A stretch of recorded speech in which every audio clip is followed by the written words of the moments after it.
Africa is once again in a recession. The overall economic growth for 2019 coming in at 0.2%. Of course, the big shock was that wider than expected contraction between October and December, a decline of 1.4%. And yes, the story for 2019, with that big contraction at the start of the year, minus 3.1%, a blurb into the positive, possibly because of base effect. There's some good showing from mining, but then the real story started creeping in. We've got load shedding towards the end of the year, and you saw that minus 1.4% contraction. Then the primary sectors, the big number there is the agriculture, a nosedive for the agricultural sector in terms of growth. It's declining more than 7.6%.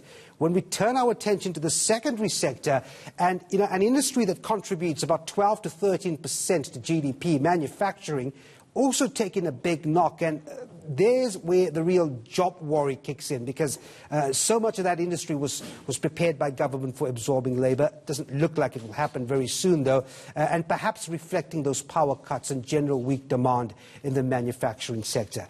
Also, it's interesting to see that the trade sector, which you would imagine would do well in the last quarter of the year because of activity towards the festive season, that also underperformed, minus 3.8% in the red, going southwards. So not a great picture as far as the economy's performance is concerned.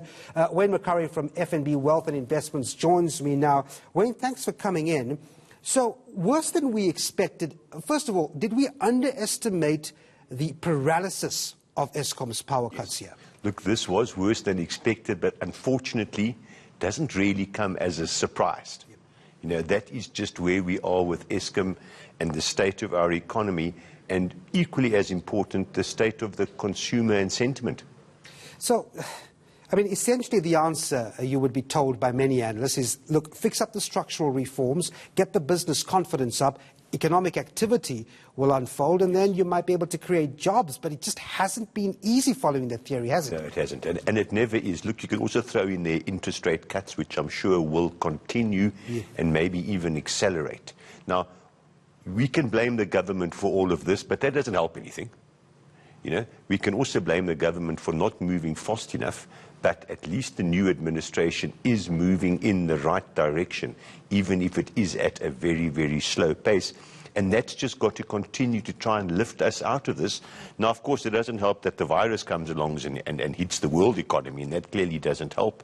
But we've got to continue doing what we have control of in South Africa, roll out the reforms, cut the government expenditure, bail out Eskom, find the money. I mean, these are things we just have got to do to get the economy back on track. It's interesting you mentioned interest rate cuts. We've already seen in response to the coronavirus impact, we've had the US cutting interest rates. We might be doing it for a different reason here. But there's also tax cuts that were announced last week. Do you think we might have a little bit of extra money in our pocket as a consumer? Well, it certainly helps. The first time in 5 years that taxes, personal income tax, hasn't gone up. But of course, the whole key to the budget, because it is at the end of the day essentially a one trick. If they don't get the wage cuts and the salary cuts that they budgeted for, there's nothing else. That the whole budget is predicated on getting those cuts through the system. Now, I think there is a deal, despite what you see in the public forum.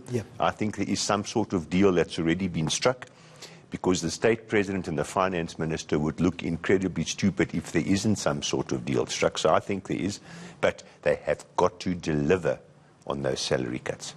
It's interesting you mentioned that, because we had the president at the start of the bulletin in a clip just mentioning the fact that, look, Eskom or pension savings were used previously to upgrade infrastructure. Look, the same thing, I mean, it doesn't matter whether they were used previously or not. That's actually irrelevant. The point is, we are where we are, and we've got to sort Eskom out.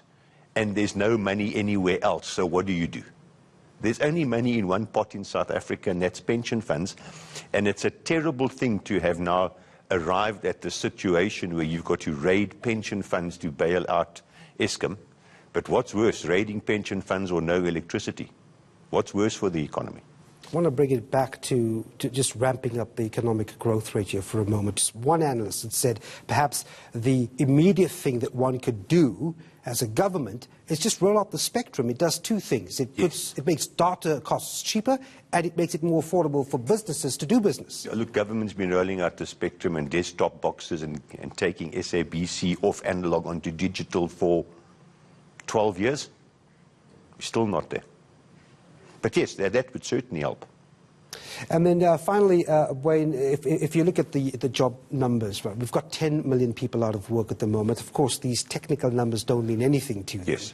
But I suppose those measures that were mentioned in the budget and structural reforms, if they do come, might be able to alleviate that huge number. It can, but unfortunately it's going to get worse first before it gets better. Because businesses, if your top line's not growing, what can you do? If you've got zero growth in your top line and your expenses are going up 4, 5, 6%, you've got to cut expenses. And top line only starts to grow once the economy recovers. So you've got to actually wait for the economy to recover first before it creates jobs. So unfortunately, and it's terrible because it's the last thing that should be happening, government's not going to create new jobs, SOEs aren't creating new jobs. It's going to get worse before it gets better. Wayne Mccurrie from FNB Wealth and Investments, thanks very much indeed.